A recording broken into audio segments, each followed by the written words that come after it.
1. Our yearning anticipates landfall, throws hope as an anchor towards the shore. St. Augustine of Hippo. She was free! Aechna clambered over the bramble hedge of the farmstead, tumbled into the ditch beyond, and clawed her way up the opposite slope. She paused for a heartbeat to glance back at the compound. Her master was still down on his knees in the dirt, both hands clutching his bleeding face. The dogs were running wildly around him, savage and frantic, almost drowning out his roar. Other shouts began to arise from across the enclosure, from the vegetable field, from the spinning huts. Aechna saw this, all in a moment that seemed to hang outside time. She felt it burn itself into her memory like the image of a flickering fire snatched in a blink. And it stayed before her eyes, even as she turned and ran across the scrubland towards the forest. She was free! She fled down curling valleys smothered by forest and laced with mumbling rivers. She scrambled over rocks. She squeezed between the trunks of trees, the image of her master and his fury always behind her, beneath arches thrown overhead by their limbs as they grappled and wrestled, into a darkness of scuffles and howls that she did not believe would ever end. She sniffed the air, and through the fractured crown of the forest, whose blooming oak branches hung heavy and dark over her head, she watched the sky for traces of smoke.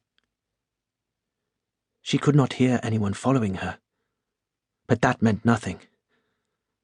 Her master was small, wiry, and could slip through the forest like a ghost. And even though her rock had struck home and surely left him half blind, he had spent enough nights roaming the forest to hardly need his eyes.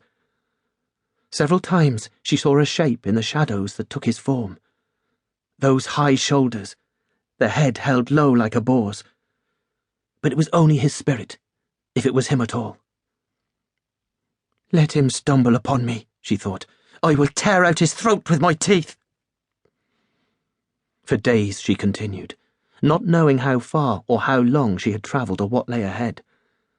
One night she dreamed that he crashed through the branches upon her and began tearing at her eyes.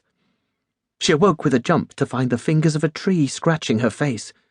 She panicked and struck at the skeletal hand, gripped the branch, twisted and tore it from the trunk, and with a scream hurled the broken limb into the undergrowth. The trees had grown around her overnight and tried to smother her in her sleep. This time they had failed, but they were becoming more treacherous the deeper she sank into the woods, the further she went from the taming prayers and offerings of men. She needed to escape the trees, which imprisoned her now as the barbed hedge of the farmstead had imprisoned her for 4 years. She forced her way upwards, climbing towards the breeze and the promising sky of early summer. By late afternoon, weary with the pain of hunger and fatigue, she had reached the crest of a hill with an open view. Looking to the west, she could see a long, narrow lake. Beyond the lake rose more forested hills, but to the south the hills sank towards the coast and the fine blue line of the sea. She had not seen the sea since the day the pirates had taken her across it, the day her master had brought her and dragged her into the mountains with her wrists bound to the dirt-stiff tail of a mule. Beyond that sea was her home.